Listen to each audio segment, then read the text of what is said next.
It seems that no matter what I do, YouTube just wants to have this orientation, which will be fine. That's going to be fine for today. I'm not going to be upset, not going to piss and moan. I'm here having a coffee. I'm going to enjoy myself. And that's that. I got no other tech, no other gear. Just here, my phone. I'm happy. Same place, same coffee place. Very tired today, so I am a little wiped from the last 2 days. So I have no way to check. I forgot to bring my other phone. This is it. It's all we got. This is it, folks.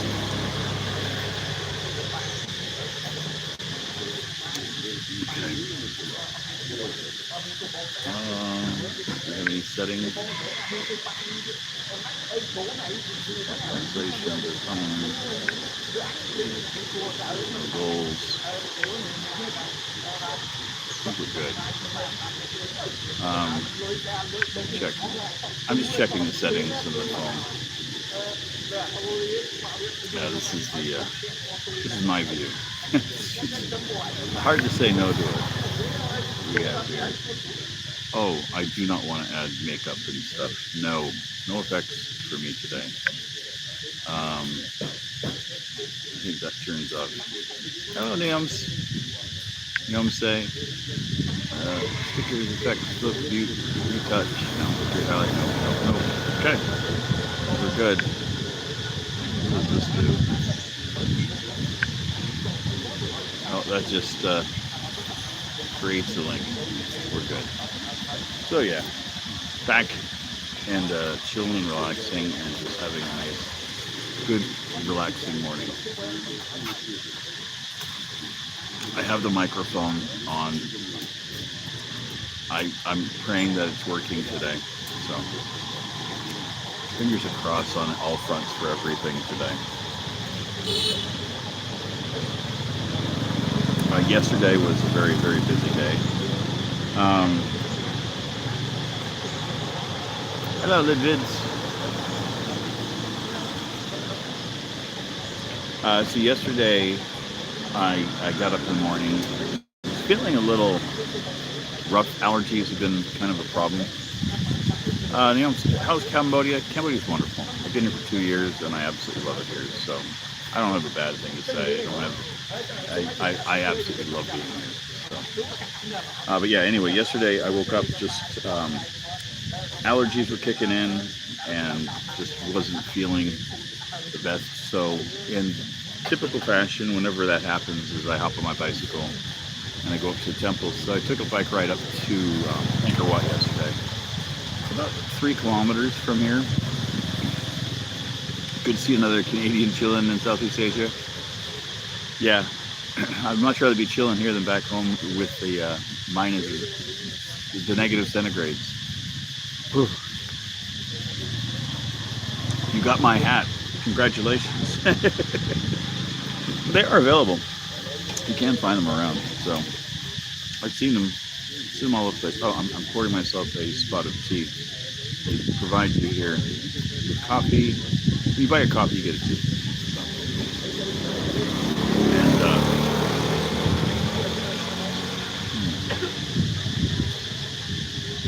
sometimes you'll get a little piece of tea with it. So it's fine.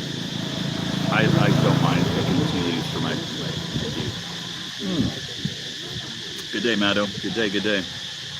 You're having your coffee too? Yep. I got a mocha today. Feeling kind of like, it's another 25 cents. 5,000 real instead of 4,000. Oh my God. Can I afford it? I sip on the sweet ones a little bit more slowly. So. Oh, it's okay. So yeah, yesterday I went up to Angkor Wat and was definitely it was needed. The bike ride, like I was saying, it's only like about 3 or 4 kilometers from my house, and I love the ride up there. You're eating pizza. I can't even think of pizza since it's like, what, 9:30? 9:15. But when you go up to Angkor Wat, you've got a couple of, oh wow, you've got a similar chili hat signed by Alex Chili at a Rotary convention in Toronto. That's awesome. This is just a chili knockoff from Crappy Tires. And I can say that hopefully as a Canadian you'd understand what I mean by Crappy Tires. I don't know if that's just a family saying or if that was a general saying that we had for it, but we used to call it Canadian Tire until it became Crappy Tire. I also remember when Tim Hortons actually made coffee. They don't anymore. Hey, guard? Oh, guard. Door Estelas. I'm just gonna say guard. Yeah. So anyway, Angkor Wat's not too far from my place, and so when I take the bike ride up there, you can go either on the streets or you can go up on. There's like a. Oh, thank you. I'm growing up for a while. There's a trail that they have that's just kind of just off the street a little bit. It's in the jungle per se. But you are like 30 yards from the road, and that trail kind of winds all throughout the Angkor complex. And so I took it up and I went up through the east gate of Angkor Wat.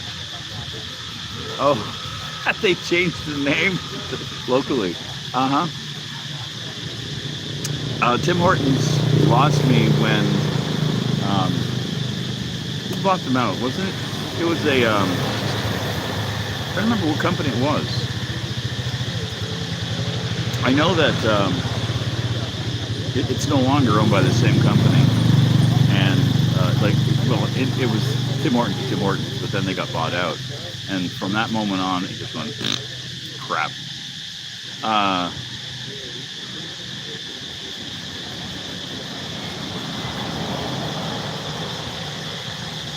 The two chipmunks have a new nice house. Saw the video. Alan and Dean.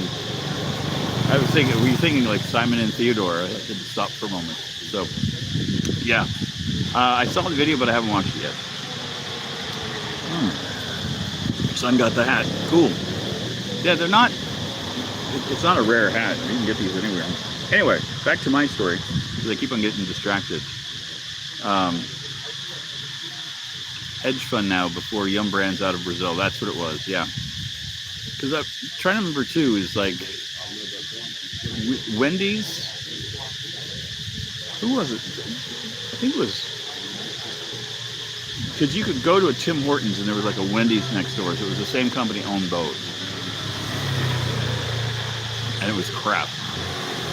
I met a guy years ago that used to be a roaster for Tim Hortons back in the day, back when they were really popular.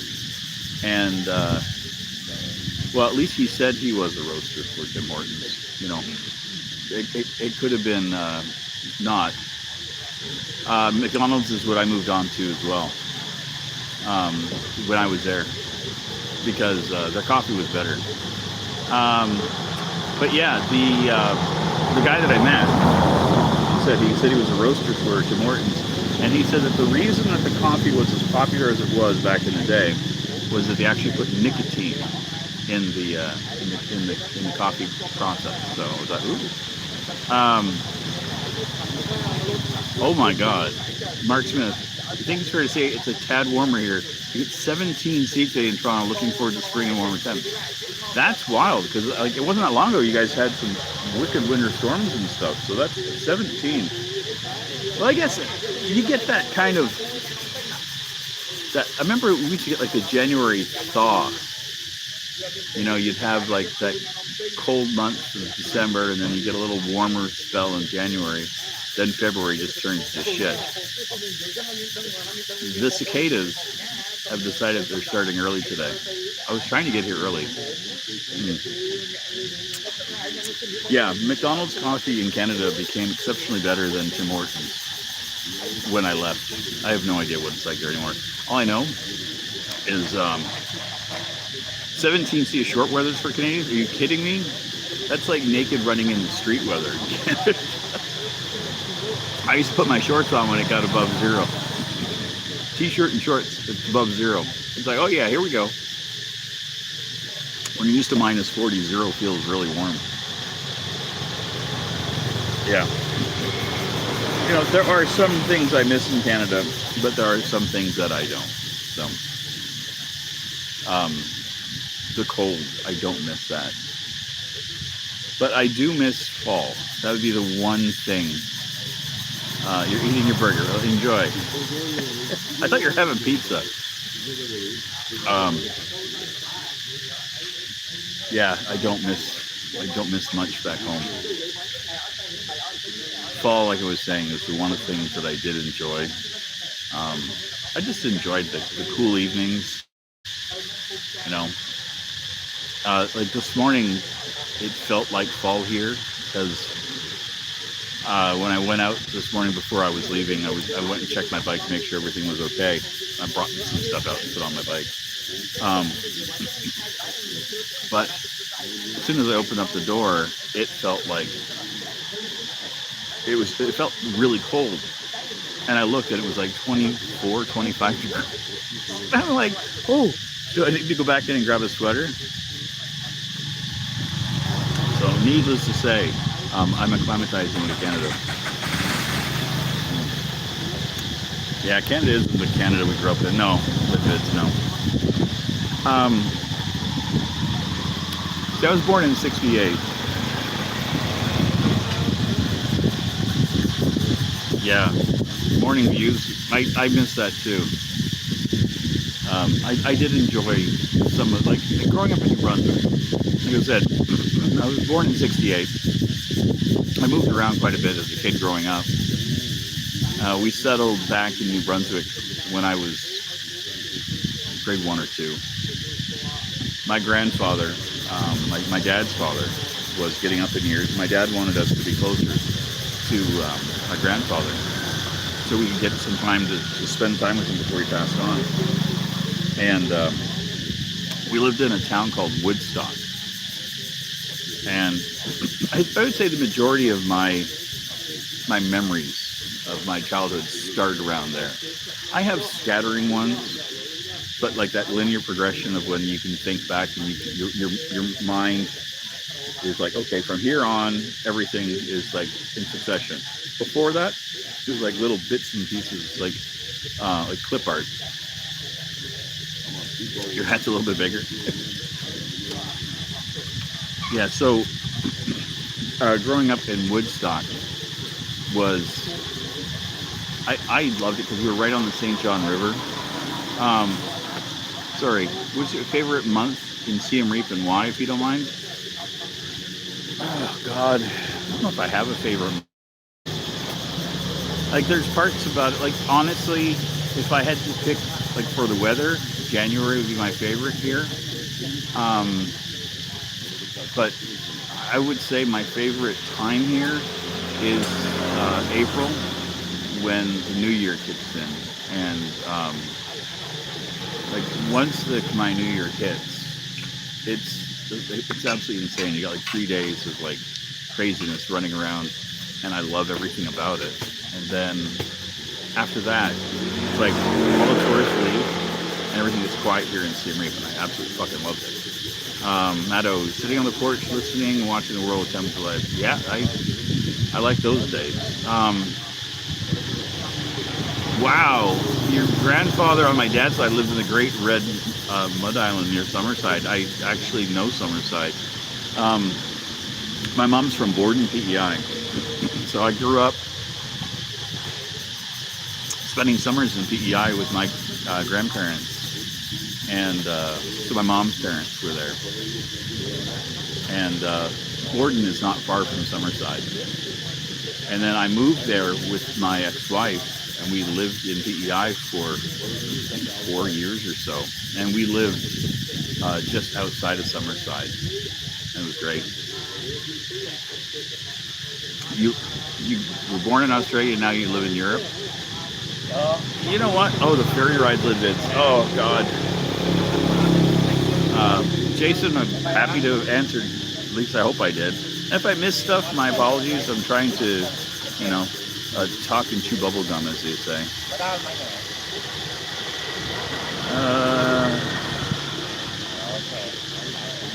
Siem Reap will be a nice place for you to retire. Planning on it? Yeah. For me, it's a perfect place.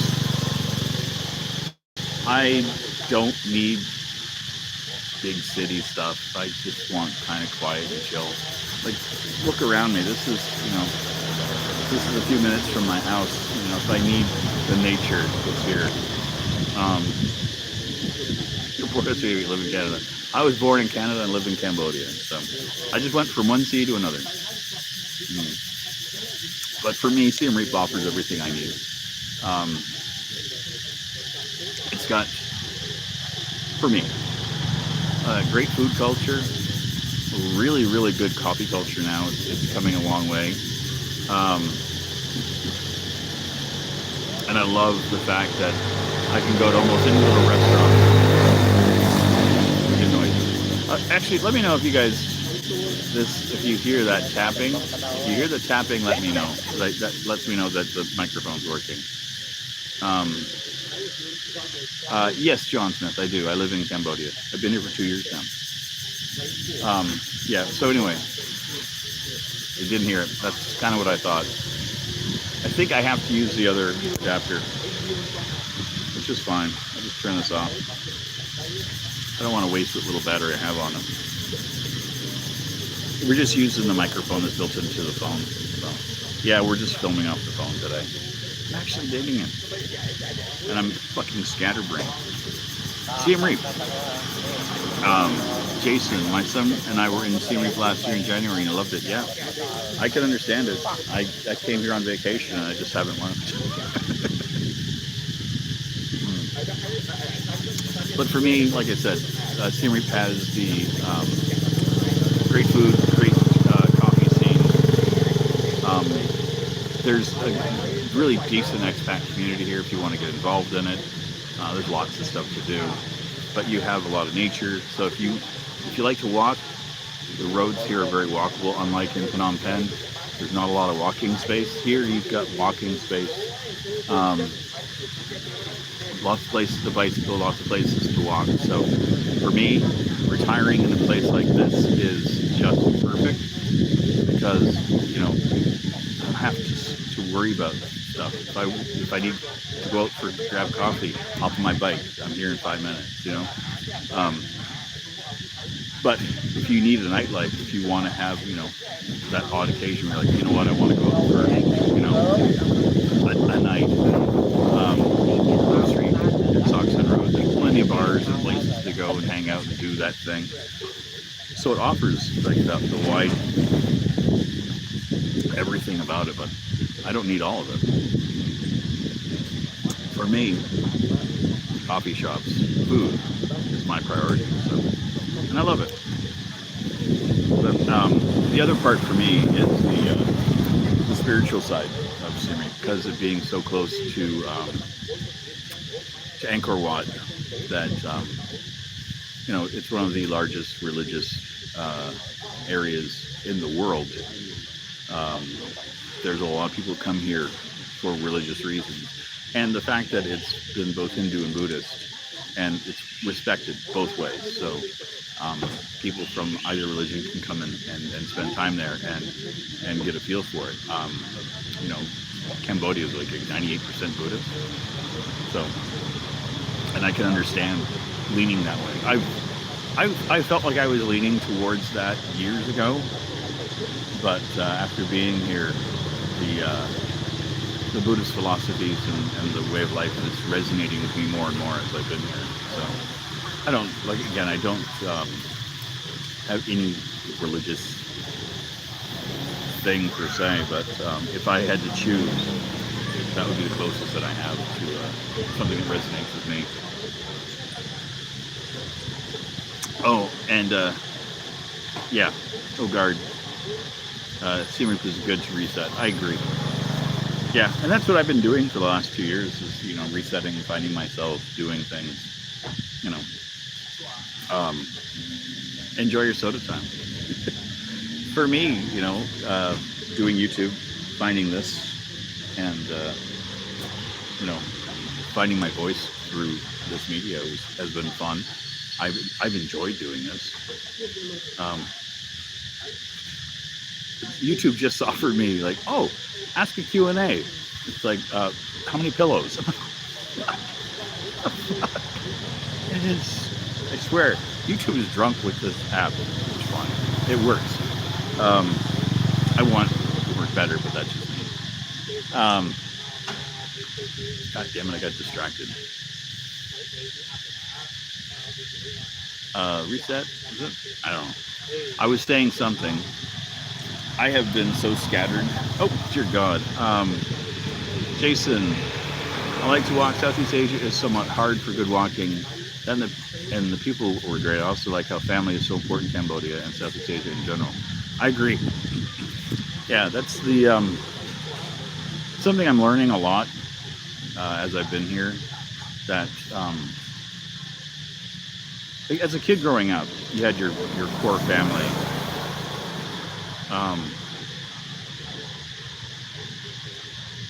Like as a kid growing up, you had your core family, and that sense of family was what I thought family was going to be. And as you grow older, especially in the West, you tend to separate. We get pushed out of the house at a fairly young age, right?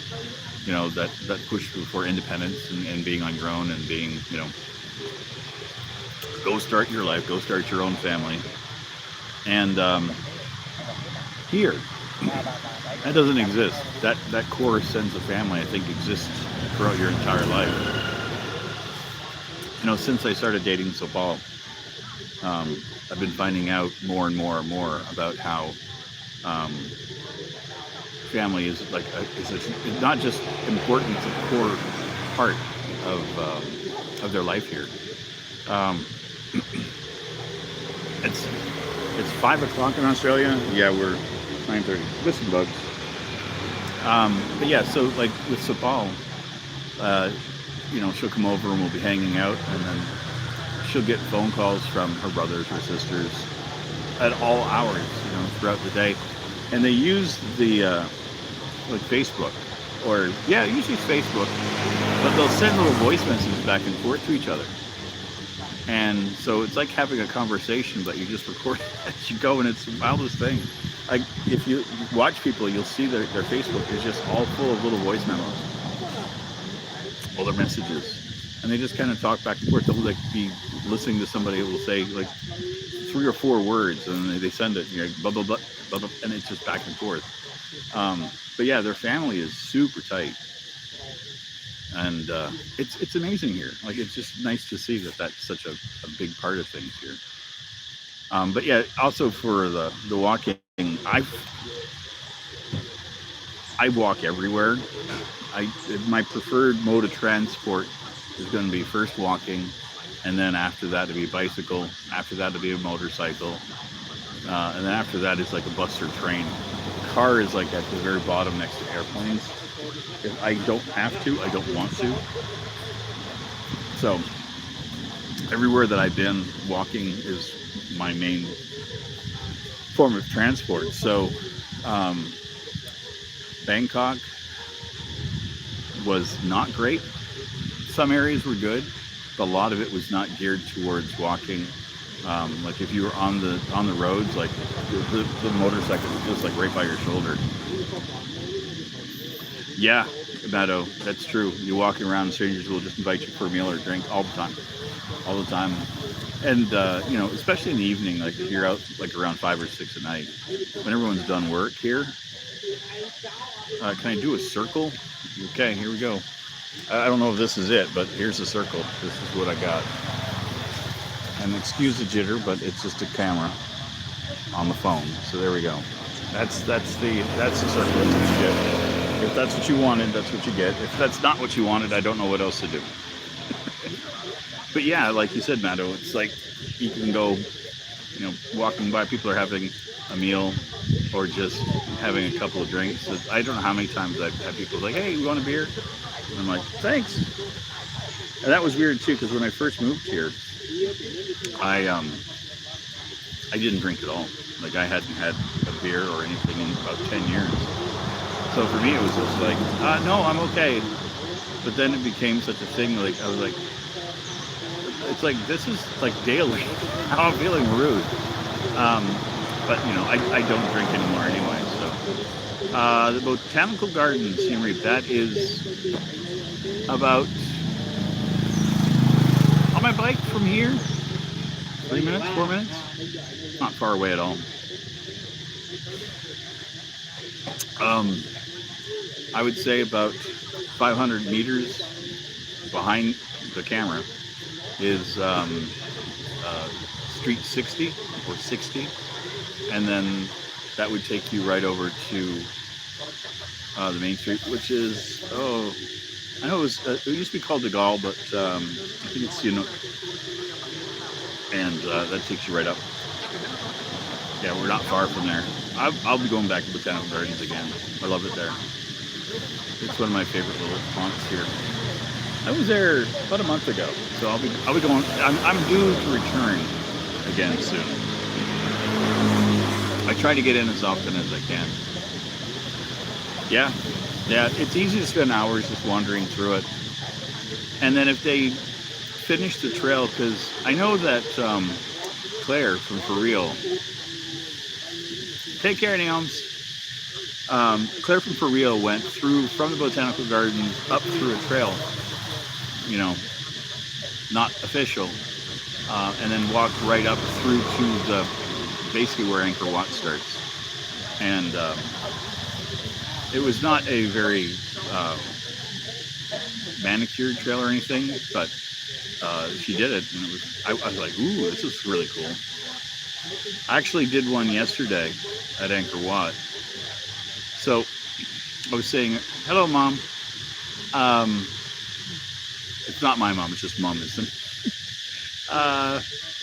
As I was going up, like I said, I took the trail up to Angkor Wat that kind of goes up next to the street, and then it curves around and goes over to the east gate, or the back gate to Siem Reap, to Angkor Wat. And I've not been there, not explored that before at all. And so I had plans and intentions of doing one thing yesterday, and that got completely scrapped. Because once I got up there again and I saw Angkor Wat, I'm like, oh, okay, well, this is what I'm doing. Take care, Mom. Enjoy.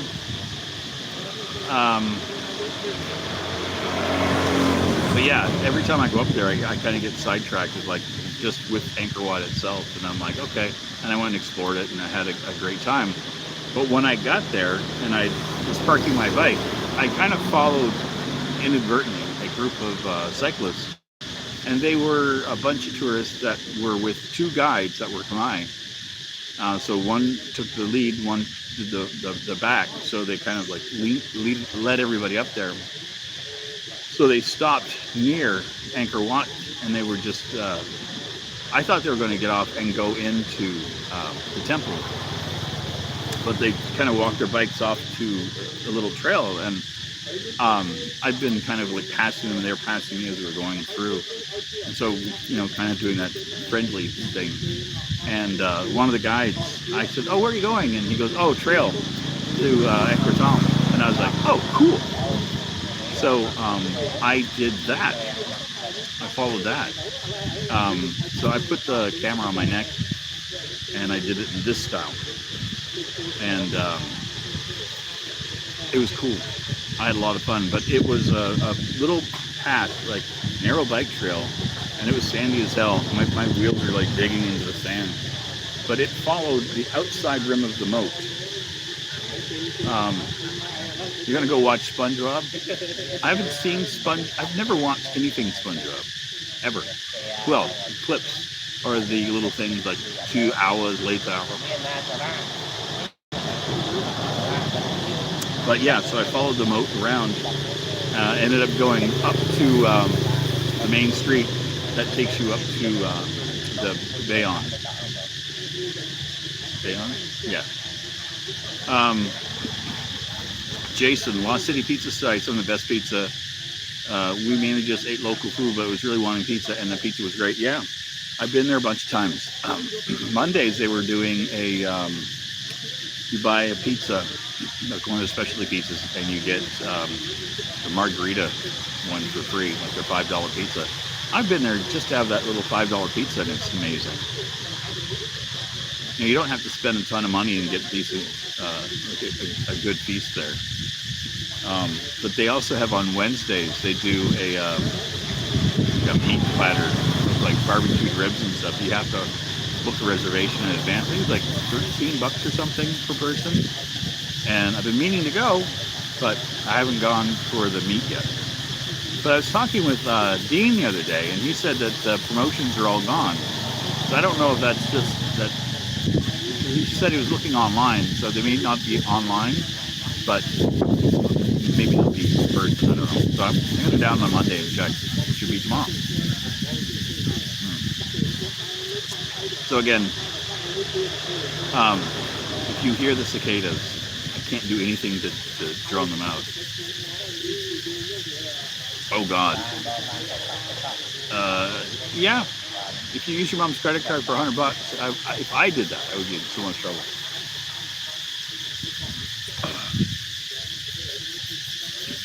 Trying to think. Oh, so anyway, back to my Angkor Wat story and the bike ride. So anyway, I recorded the whole thing with the camera doing this. You know, instead of this, I did this. I have started a Facebook page. I've been talking about it for a little while, but I finally made it live. I'll start posting links to it in the description, and if I can link it on my main page to it. Yeah, Matto, that's the thing. There are little tracks all throughout the Angkor Wat complex, and I want to go and explore a bunch of them. But I finally got off the beaten path, and I took one yesterday, and I loved it. But yeah, I made a Facebook page. So it's not my personal Facebook profile, it's for the Frugal Wanderer. And so I'm posting things there daily now. So that's going to be fun. So I'm going to be maintaining 3 channels. Daily content on everything. Take care, Naoms. I appreciate you being here. So yeah, I'm going to, it's going to be a lot. But Austin Tukwa has inspired me to do it. Just like with YouTube, you have to do a certain amount of views and followers before you can monetize stuff. But apparently, it can be quite lucrative. So, he just said, just post daily. Don't get frustrated. Just keep doing it. I'm like, what? Just like I did with YouTube? Yeah, I can do this. So, yeah, so I've got 3 videos posted up there now. Nothing major. I'm still just working out the format, but I will get it all sorted out.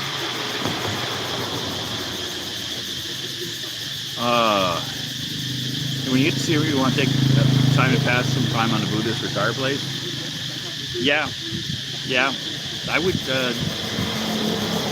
I could see that working. I could see that working big time. Hey Jason, I appreciate it. Thank you. I'm glad you watch my my videos. The live thing is something I've been doing again recently. I think I've only started it up in January. Last year, I for my New Year's resolution, 2025, I wanted to do daily content, and I forced myself into posting every day. And so this year, I said I was going to take a step back, and I'm not going to post as often. And instead of making videos now, I'm doing this twice a week. I'm just an idiot. I just can't stop. I think that's the thing.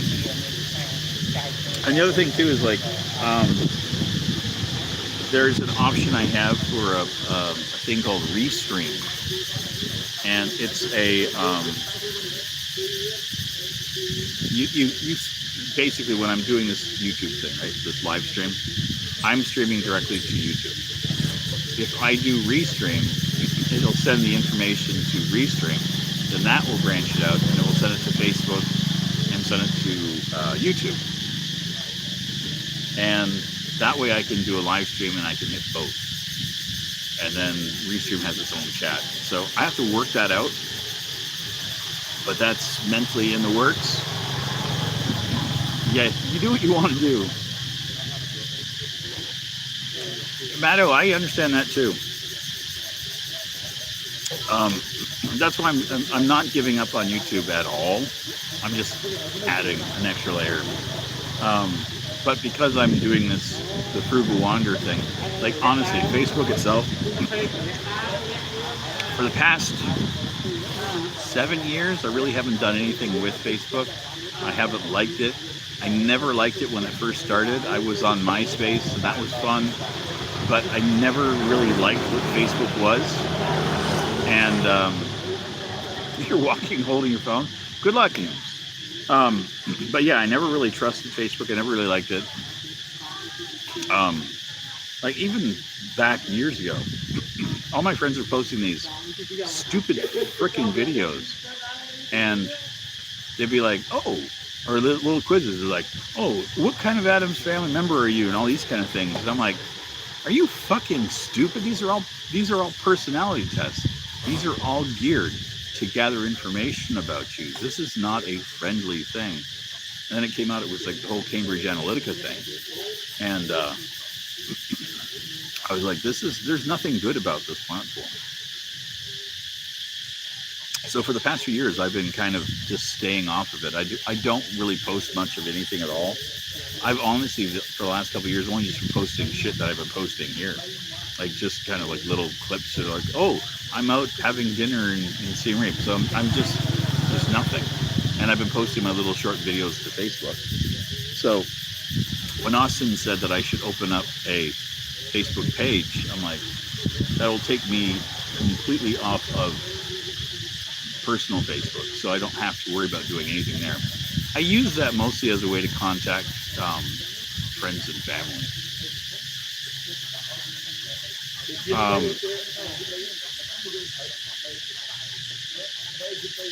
I'm sorry, family friendly. I'm going to be me. So if I swear, whoops, it happens. Hello, Portia. Yeah, Matto, I know you've been burnt by Facebook. And that's the thing, is like, it's just, honestly, it's just a thing to do for now. If it pans out, great. If it doesn't, great. I don't care. I've got a bunch of stuff on the back burner anyway.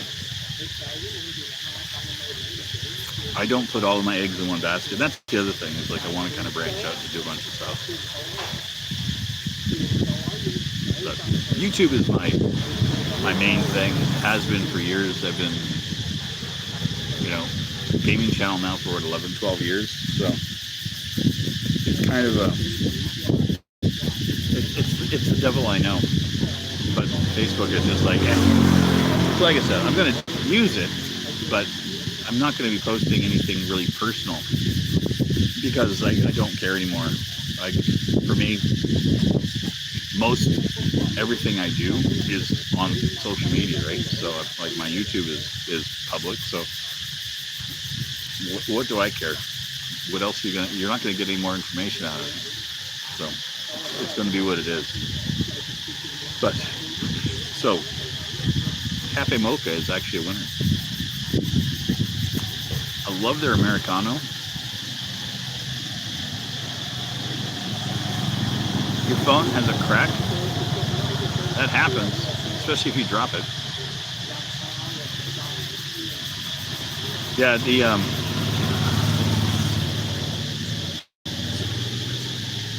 to kind of put it to why I wanted to do live streaming on my phone versus on my camera. So I've shown before.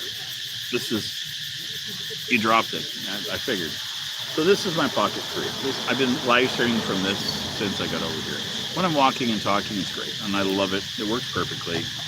It's a great little thing. But, Portia got scammed twice through Facebook. Had a friend who was really confused, tried to delete my Facebook account.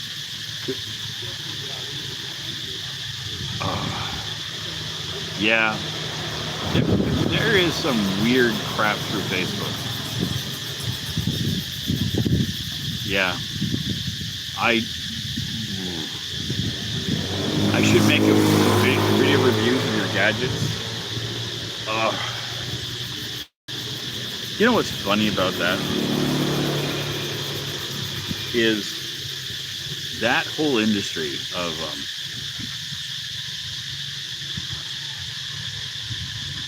the review industry or the tech industry. If you don't post a review on a product the minute it's out, you get no traction, and it makes zero sense to me. So, like, you know, for me, I've had the DJI camera for what, 2 years, 2.5 years at this stage, and I could literally give you an amazing review about it, but new one's coming out in a couple of months. But I could do something about the gear and how I use it, and that's kind of what I'm getting at. So with that camera and the way that DJI works with YouTube, I can post and do a live stream directly to YouTube, and it works great, you know. But the problem is, like, once I go live, YouTube doesn't register it as live. It's live. It's feeding the information to YouTube, but YouTube hasn't posted it as a live thing yet. So you have to go in and activate it and turn it on. Unfortunately, all the apps that YouTube uses are all linked. Because if you're on Chrome and you go to, I should try another browser. I might do that on the phone. So anyway, because if you're on Chrome, because I have an Android phone, any Chromium-based browser, it seems, you would open it, and if you go to Studio, where you would normally see all of your settings on like on a web page, it's going to open up the Studio app. Even if you're telling it to stay in the desktop environment, Google just links things directly out, but you can't do anything from their Studio app. It's just a way to manage like your videos. Like, you can do basic shit with it, but you don't have all the access to it. So for a live stream, it's garbage. You can't do shit with it. So I was bringing my tablet with me because I don't have Studio on my tablet. So I set this phone to hotspot, pull up my tablet. Once the camera is live, go in, double check all the settings, and hit go live on the tablet. And I've been doing that forever. And I bought the tablet when I was in Bangkok. And I love those little tablets, a little Redmi tablet. Well, the last time that I did the live stream with that camera and went out, came home, put my bag down, put it on my computer chair, and I was, you know, doing all that stuff, and then not thinking, went and sat down on my tablet. And I was like, oh, I'm on my tablet, gotta get up. And I turned it on, everything was fine. Didn't think anything of it. A couple days later, I'm watching something, and I pull the tablet out, and it feels like the glass feels spongy. And I look, the whole side of it, it's got a bow to it. My fat ass bent my tablet, so it popped the screen off. It didn't break it. Well, enjoy your movie. I didn't break the screen, but I popped the seal off of it. So I bent the frame back, but the seal's completely fucked. So I don't feel comfortable taking it out in its current state. And it's the only thing I've got that I can do it with. But maybe I can try, I'll try it on the other thing. Yeah, Matto, I agree. I had a GoPro, I had the 3 and the 9. And if you are just making videos and you're like you're skiing, things are great. You know, if you need like a pocket hand warmer, they're phenomenal. But I've not been a fan of GoPro for a long time. But as soon as I had DJI, I've had all of them. I've had 1 through 4 for the action, and then I've had the Pocket 3. I'm seriously tempted to pick up a I don't know. No, I don't know. Mike, hey Sean, the cicada sound effects make it sound real. I know. I'm so good with tech. I love the cicadas here, and it's just only here, this one area. There's a couple of spots, but at Angkor Wat yesterday, holy shit! The east gate to the temple, that whole area, it was the loudest I'd ever heard the cicadas here. Take care, Neomse. Enjoy your movie. Yeah, they were so loud yesterday that even for me, and I like the sound, it was reverberating. It was like, oh God, this is too much. But luckily the temple was beautiful and I got to bypass it. Man, allergies are rough today. Soren, are you in Cambodia? Yes, I am in Siem Reap. You love it, the cicada spot, the bat spot, the monkey spot. Yep. That's very true. You do have, like, you have areas. It's like, you know that place where the monkeys hang out? Yeah. Okay, yeah, I'll meet you there. You know, that's a thing here. I wonder if the monkeys have that same. Do you go to that spot where all those humans hang out? You know, like the ones that give us the bananas? Kampong Sway. Kampong Spewy.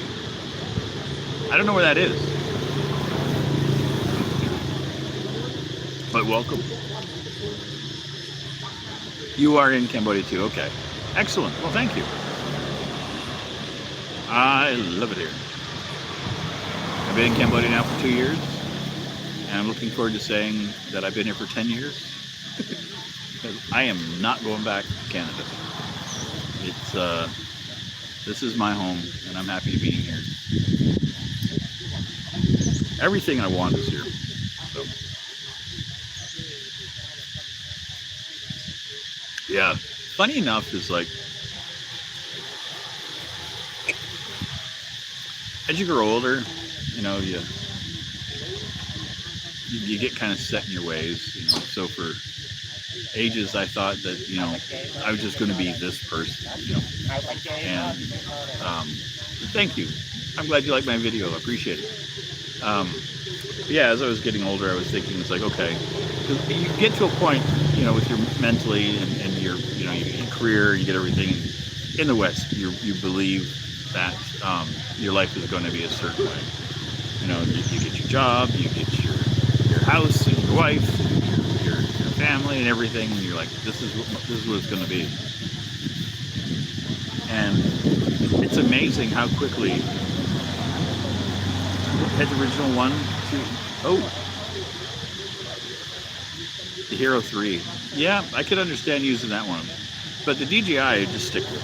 You know, I'm just happy. I'm not. I got the Insta360, but just for the 360 shit. The DJI didn't have a 360 camera, but now they do, and I'm like, ooh, do I get that?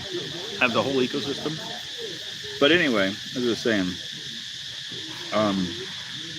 in the West, you get kind of, are you like Cambodia? I love Cambodia. So it's simple. This is where my heart is, and I will stay forever. The Reaps game. Yeah, I think I'm the one that wins, to be honest. Because, like, back home, you know, when my marriage fell apart, then I kind of focused on work. And then the last straw for me was, you know, watching the country fall apart during COVID and watching the West divide itself to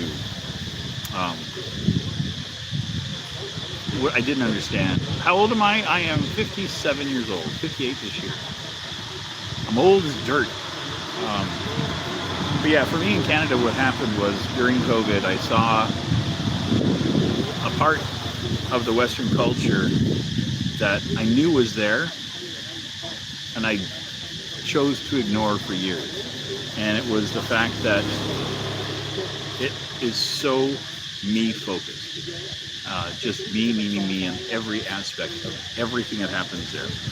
And so when COVID happened, instead of getting together and, you know, community helping each other out, it was just hatred and division. And you have people that wear masks, people that were vaccinated, people that weren't, and it politicized an event that should not have been politicized. It should have been a coming together of humanity instead of a division of it. And for me, having all that happen, you know, having my career basically falling apart during the pandemic, then rebuilding that. And then, you know, I finally get the job I wanted. I get the, you know, I'm making money that I can, like, okay, so once everything in the pandemic's over, I have a good job, I can do remotely, this is really good. And then the rug got pulled out from under me again. It was the last straw. I was done. Like, I no longer felt safe where I was living. I no longer felt safe in my country. I no longer understood it. None of it made any sense to me. You know, I was out in Toronto one night just taking a walk just to get out of the house for a little while, and I got jumped and attacked for wearing a mask. I was like, what the fuck is this? Like, what am I doing to you? You know, why are you triggered by the fact that I'm trying to be safe? And I was like, I'm done, you know. I was just so done. So when my last job finally fell apart, I just decided I needed to come over to Asia. You know, I needed a break. I needed to get away from everything. And like I said, I didn't know what I was going to do, what I was going to be. I knew I was bringing my camera. I knew I was going to do some YouTube stuff. I didn't think anything would come of it, really. I thought, you know, just document some stuff for friends and family back home. You know, take a break, you know, 6 months trip, 9 months, whatever. Go and enjoy, you know, spend the money I had saved, come back, you know, start the whole process over again. Hopefully shit would be better. Shit never got better, it got fucking worse. And thankfully I decided I was going to stay here. But the country I grew up in as a kid, that's gone. That's all way gone. And now, you know, I'm living in a country that feels more like where I was living as a kid. The Rona was certainly a turning point. Your recon vacay. Oh, you're on your month-long Cambodia vacay. Train to Battambang tomorrow. That is awesome. I love that train. I saw that there's now a VIP train that, you know, air conditioned and stuff. I'm like, wait, what? Because when I took one in September, I was sitting on like a wooden bench. Windows were open. The only aircon we had was the wind from the train moving.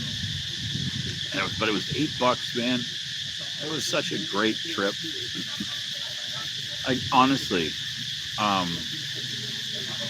taking the train from Phnom Penh to Battambang was just such a good trip. And like, you know, coming back to Siem Reap a few times, you know, and I'm looking like, you know, now that I can get like Western society has gone nuts. Matto, you were 100% right there. 100%. But yeah, so now with me taking the bus to Phnom Penh, and I can hop on like a, you know, an $8 or $10 bus and, you know, suck it up.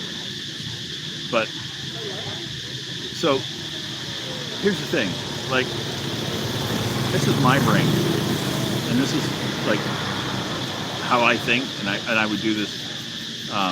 Are those locusts in the background? Those are cicadas. At least that's what I'm being told. It could be locusts. I don't know. But yeah, we have cicadas here in Cambodia.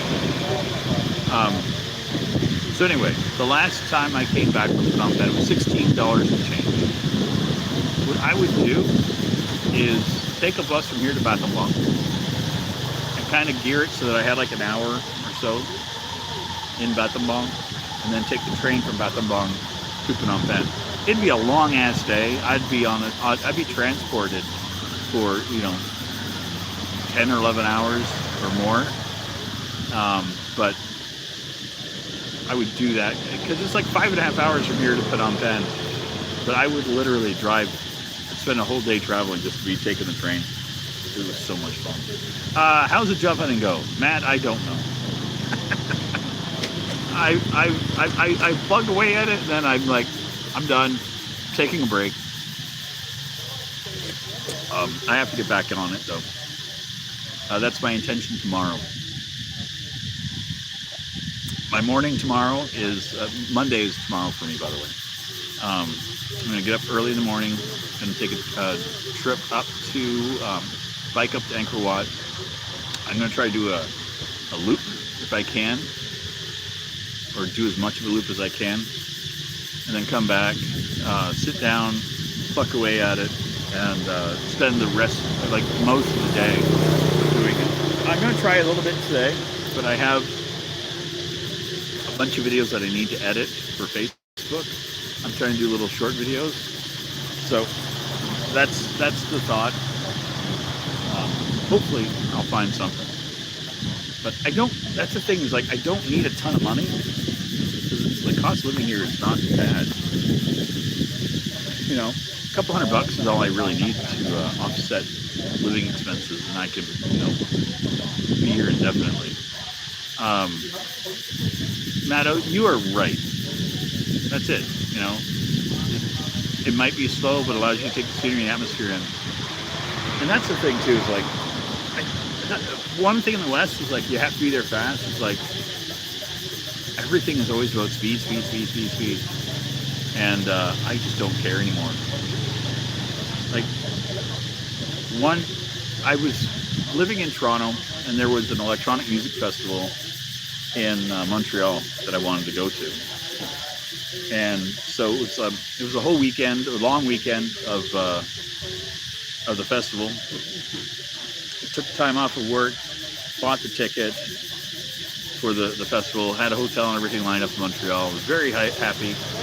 And I was looking on how to get to Montreal, and some people were taking like the bus, other people were like carpooling, and I didn't feel like doing any of that. But I took the train from Toronto to Montreal, and oh god, that was the best. That was the best way to fucking travel in Canada. I loved it. So train travel for me is my favorite. And even like when I was living in Montreal and I moved to Toronto during COVID, again, I didn't feel like getting on a bus. I didn't feel safe with buses. I had a moving company pick up all my stuff in Montreal, and they were going to be moving it to Toronto. It was going to take like 2 or 3 days to get there. And so I'm like, how am I going to get to Toronto? And so I just booked a train. I'm like, I loved it last time. And a train during COVID was the best because lots of space. Everyone was forced to wear masks, and it was like required. Like there was no, you were not getting on the train unless you had a mask. The Via Canada from Vancouver back to Toronto last year is epic. Paul, that one bit between BC and like Calgary, going through the Rockies, that's gorgeous. That's one of the nicest train rides you can get. But yeah, like I'm going to Vietnam in September, and I'm planning on taking the train down along the coast, as much of it as I can. I don't care how much it's going to cost me. I'm going to take a couple hours and do little stops to go hit places as we go. I'm excited for that one. But yeah, if I could just travel on train and bus is all I need. I'm good. I don't like airplanes as much. Oh, I had a friend of mine in Florida. His wife is from Bangkok, and when I moved to Southeast Asia, I bumped into him. Like, I was on like social media, right? And he posted a picture of him in Bangkok, and I was like, So get some food here too? I don't know. I've only had coffee. Okay. I think there's food. I don't know. Anyway, so he had posted he was in Bangkok, and I'm like, dude, I'm going to be there like tomorrow. And so he's like, oh, you got to, hang out. So I was living in Canada. I hadn't seen him because he's from Florida. So we met up again together in Thailand. And, had what? Tornado warnings? Dear God, Portia, good luck. Be safe, please. Dear Lord. Another thing I don't miss. So anyway, so I met his wife and her kids, and they were a lovely family. He was working really hard to get them to immigrate to the U.S. And, like, it was nonstop for them. And finally they got over last year. And, you like Angkor Wat? Yes, I love Angkor Wat. It's one of my favorite places here. I went yesterday. But anyway, in the current issues with the United States, their visa renewal was rejected by the United States government. And so his family had to come back to Thailand. So first thing that they were doing was, flying back. And because of the, can I come there? I would love to. I will have to look it up. I would look up now, but my phone. It's kind of tied up with the filming right now. But anyway, yeah. So initially they were flying back to Bangkok. They got as far as Seattle, and because of the current war situation in the Middle East, all the airlines are kind of messed up. So they got sent back, and there was some kind of mix-up. I don't know what all happened. So basically they were traveling by air for like 3 frickin' days. But he posted this morning that his family finally made it to Thailand. So, and instead of trying to get them back, he's gone. He's going to Thailand. He's going to emigrate there, and I don't blame him. Robert, I live in Tornado Alley. In the past few years, the tornadoes have been numerous. And you live in the woods, lots of trees keep falling. Dude, that is a fear of mine.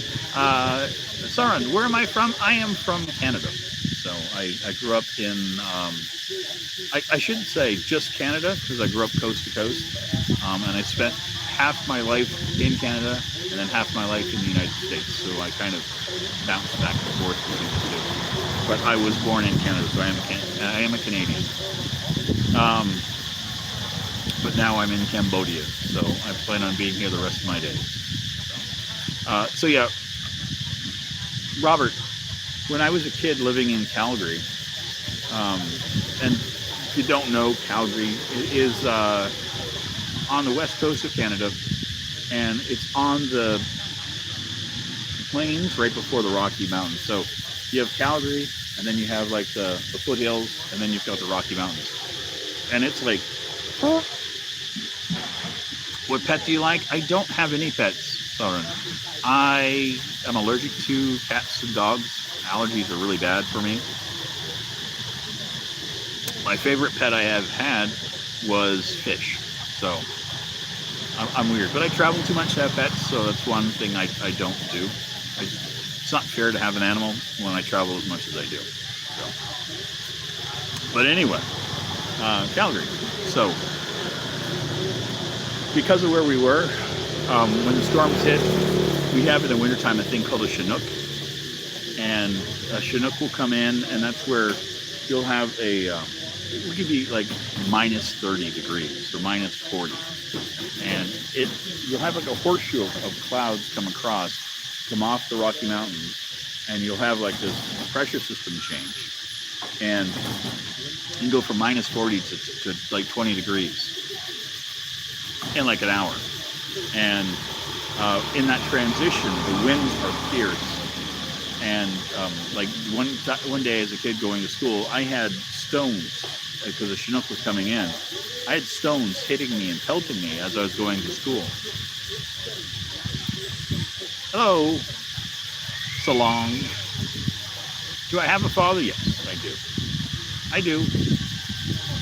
My father lives in America. My mother has passed away. She passed away last July. So anyway, get back to my Calgary story. So we have these really weird transitions in weather.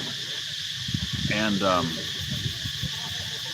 once there was a series of tornadoes, and it was, I'm trying to remember, like they gave them categories like a hurricane. And this was like one of, not the highest level, but one of them. And it was about 40-minute drive from where we were living. So, nice to meet you as well, Soren.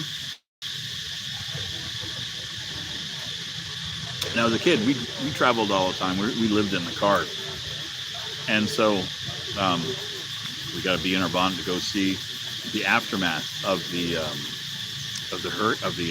tornado. And in Calgary, we have poplar trees. EF ratings, thank you. And it's kind of like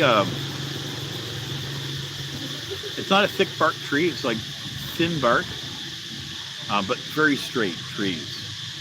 And I was deathly allergic to the fucking pollen from them too.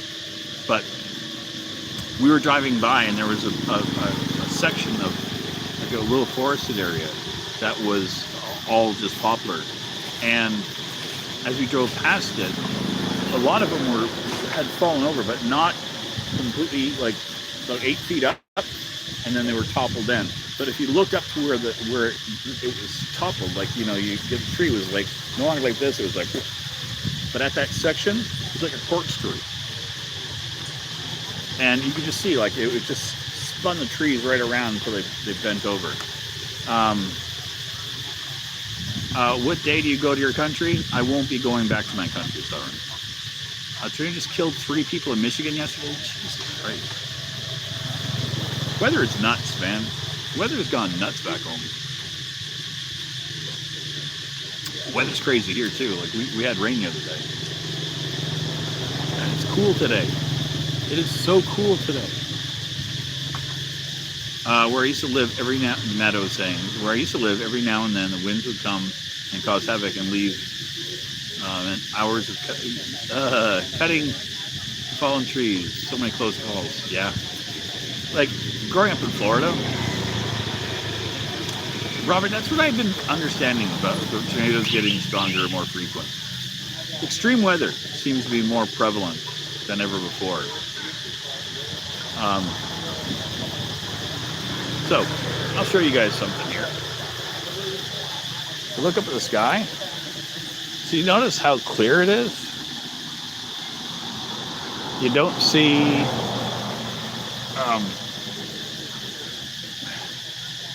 contrails. I find the weather here is more calm because we don't have all that crap in our skies. For about 30 years or so in Canada, United States, I was seeing planes go by, and they would leave a trail behind them. They're called a contrail, but that's not what they were, because it was just a bunch of chemicals called a chemtrail. And a lot of crap was being feeded into the skies in order to do cloud seeding, whatever it was. But yeah, getting away from that, weather seems normal over here.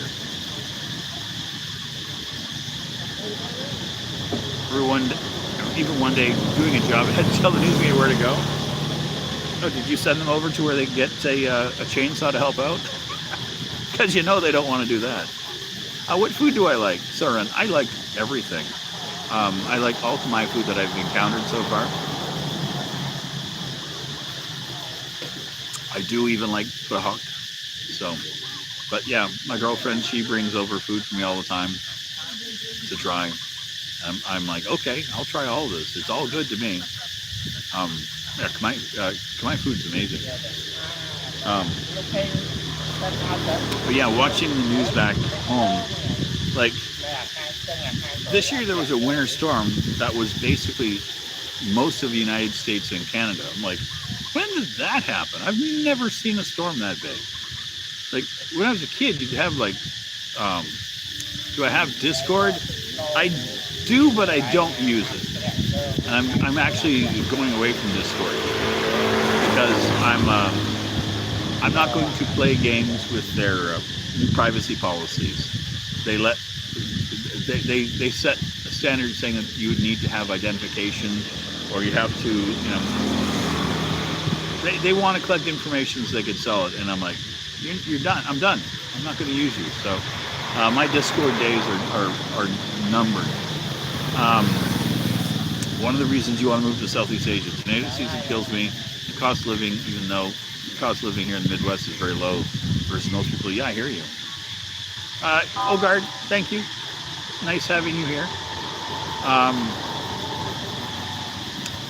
Yeah, the one thing you reminded me, so thank you. When I was at Angkor Wat yesterday, I was walking by, and a lot of times we'll have tour guides that'll be, you know, give you tours people, and then when you're just walking around, you hear conversation, you hear little bits and pieces.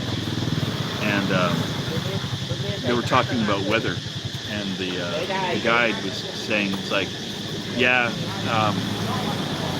in Cambodia you don't have to deal with, there's no hurricanes, there's no earthquakes, there's no tornadoes, there's just rain.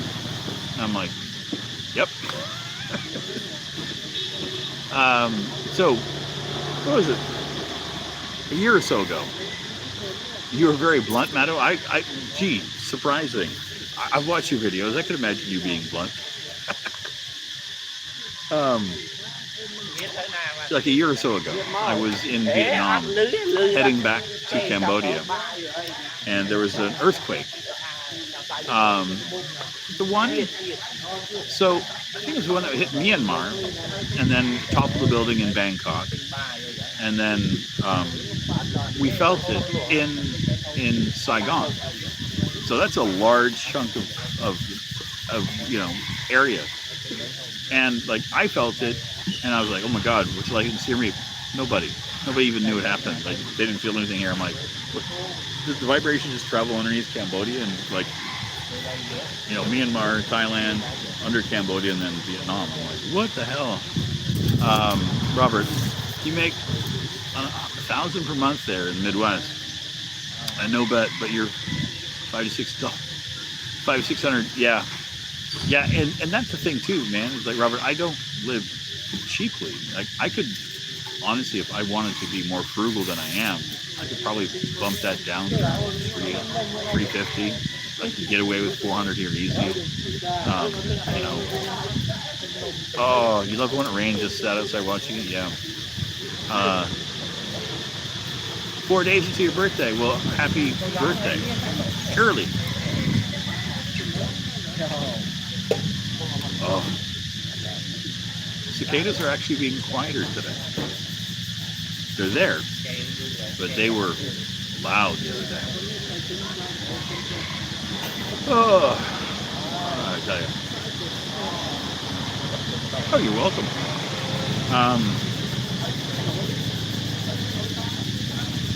Yeah, I don't miss bad weather.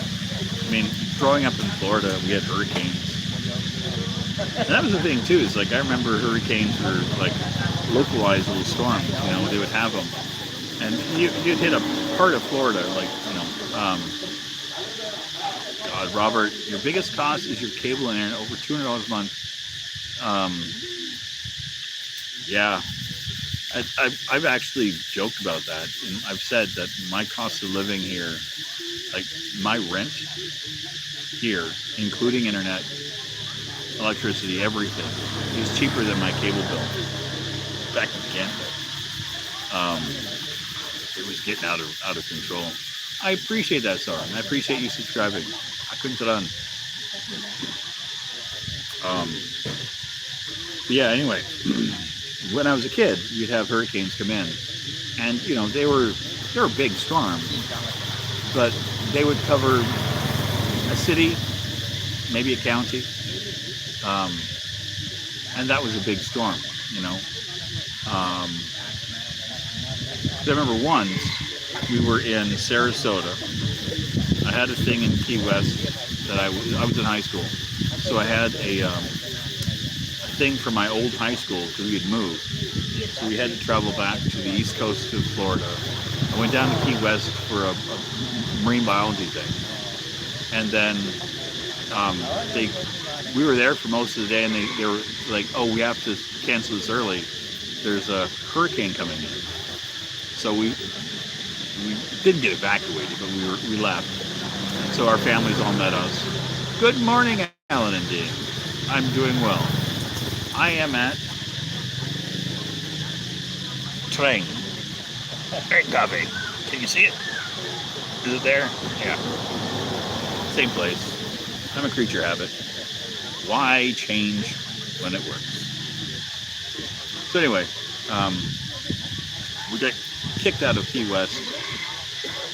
My parents were like, okay, we'll just go back up to, we were living in Sarasota at the time. We just head back to Sarasota. It was like a 4-hour drive. So we were going to stay in Miami for the evening, but we're like, we'll just go. So we book it, and we get back over to Sarasota, and that night we're going to bed, and then we wake up, we're getting evacuated again. So we're like, son of a bitch. Same fucking hurricane, but it went right underneath the tip of Florida, and then it was coming up the west coast. But that was like a big storm, and it was not massive. And then I fast forward to the last hurricane that I saw there, and it was so big that the storm hit Tampa, and we were affected by it in West Palm Beach. That is a 6-hour drive by car. So, like, that storm that we were being chased around with, that storm was so small by comparison. The storm's just gotten massive. Robert, your electric is about the same cost here as electric cost in a house, but less than what rate is an apartment there. Yeah, rate here is 25 cents a kilowatt hour. As long as you don't use your AC a lot, you can get away with like $30 a month, $40. Got to get a move on, Paul says. I'll be back to Siem Reap next week. Cheers. Good. Let me know when you're back. Southern, do I have my family? No. My family is all in Canada or United States. I don't have any family with me here. Yeah, I saw that, Robert, that Florida got a break last year with hurricanes. It was a calm year, 2025. But they had some cold weather this year. Yeah. Let's see what this year brings.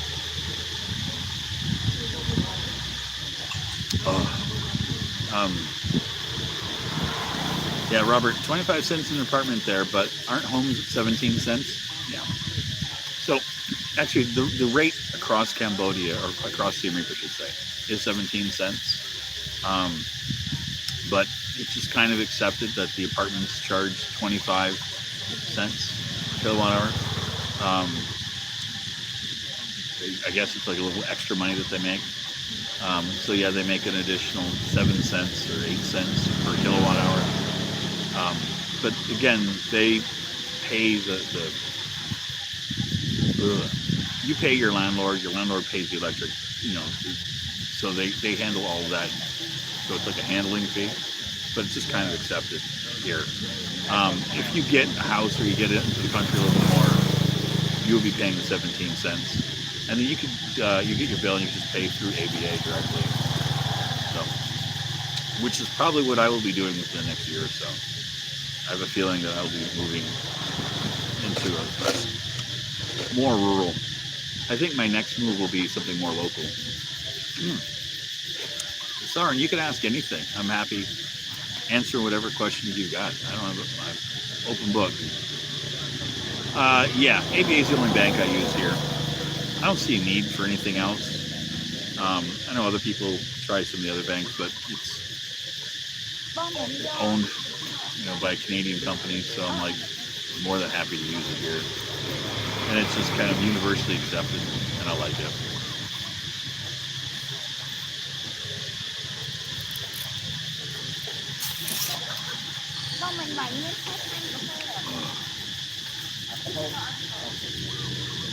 Soren, why did you come to Cambodia? When are we meeting for a beer?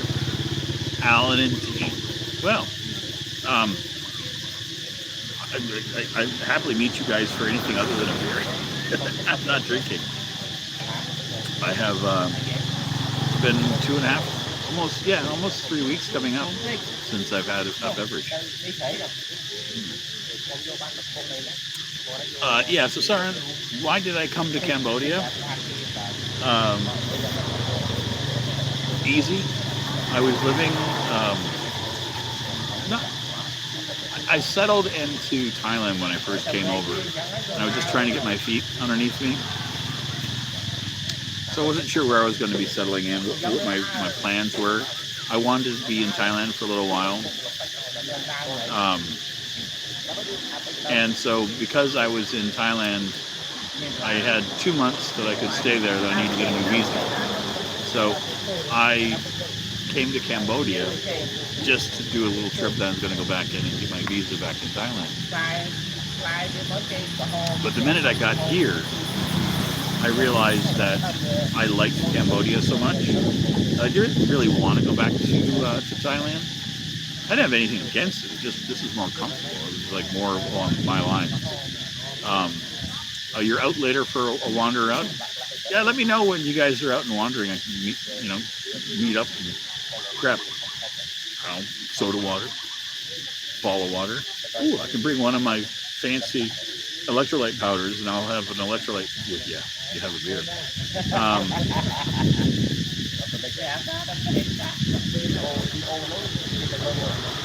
Yeah, that's right, Madam. 17 cents is the mandate. That's all right. I only chose Cambodia because it was where I felt most comfortable. It was like this was just where I felt more at home. So, yeah, Robert. The thing was, like, Thailand.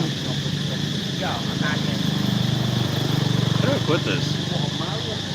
When I was in Thailand, it felt more like Western cities and Western, like way too much Western influence. Like I knew I was in Asia, but I didn't feel like I was in Asia enough. And I came to Cambodia, and I was like, oh, okay, this is what I was looking for. So, but again, I was just in Bangkok, so it's kind of hard to judge. I'm sure rural Thailand is, more Asian feeling, but butterflies. But Bangkok was it just felt like another freaking city. So it was just easy enough for me to not want to be there. Yeah, Cambodia by accident, and I don't have any qualms with that. The thing is like the minute I got off I took Giant Ibis from Bangkok to Siem Reap. The minute I got off the bus, I was here for like within an hour, and I already felt like I was home. I was like, well, that's a weird feeling. When I was a kid, what game do you play? I don't know. Hide and go seek, tag, dodgeball. We had one of my favorites was as a child playing lawn darts, but those were outlawed. I can't believe we actually had lawn darts. And if you don't know what they are, count your blessings. I had so many toys as a child that were banned later, like outlawed. You can't have this. But lawn darts were basically a dart that was this big, weighted on the end, and you threw underhanded and up in the air. And you'd have like this hula hoop, like a round ring, and you were trying to land it. and who's closest to the center. But if somebody was standing on the other end where you were throwing the dart, basically they were the target, and people were getting it they weren't sharp, but they were heavy, so people would get in their foot,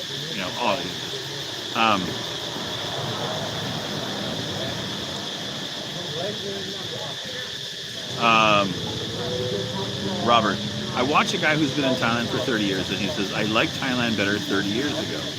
Then he says, I wouldn't live in Cambodia because it's like Thailand was 30 years ago. And I'm like, what? Some people are just drunk, I think. I don't know.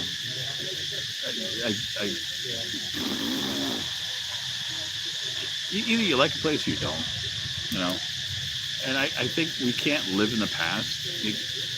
Sure, I miss Canada, how it was 30, 40 years ago, but I know I can't change the culture. I can't change what it is or what it became.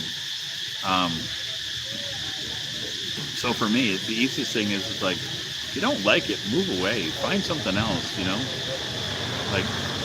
for me, I was bouncing around Canada, moving, trying to find where home was going to be. And then every time I moved, it never felt like I was home. And so coming over here, I wasn't looking for home. I was just looking for a vacation, getting away from everything. And then suddenly I found home in Cambodia, and I was like, wait, I've been bouncing out Canada for 20 fucking years. I had to come to Asia to find home? Son of a bitch. I should have just come over here years ago. But would I have loved it as much as I do now? I don't know. The me then, is that going to, would the me then enjoy Cambodia then? I probably would have. My friend Miriam in Phnom Penh, she came over 18, 19 years ago. And she fell in love with Cambodia right away. So I get it. I can understand it. I love the place. But anyway, been going for an hour and a half. I'm out of tea, I'm out of coffee, out of time. I gotta go pee, so I gotta get a bike ride back home. I don't know if they have a bathroom here. It's just easy to go home. Jack and Melanie. Yeah, I also have that money from Karen that we have to go. We should probably just go have a meal somewhere. Robert, the only thing with Cambodia is I want a beach, and living in Koh Rong won't work, and Kampot is near the sea but not exactly great beaches. Yeah, my friend, if I could look on here, there is a city on the coast between Kampot and Sihanoukville that he really likes, and he likes the beaches there. But yeah, there's not a whole lot of beach stuff here. As much coastline as Cambodia has, it's not really utilized for what we're used to. And I wouldn't want Koh Rong myself. It's just not for me. But I think Sihanoukville used to have it, but it's gone now, so which is a sad thing. But anyway, I'm going to head up. I want to thank everybody for coming out. I appreciate all of you for being here. It's been great. I've had fun today. You keep the chat lively every single time. If you like content, please like, comment, share, subscribe. And I will see you guys in our next one. Thanks again. See you later. Bye.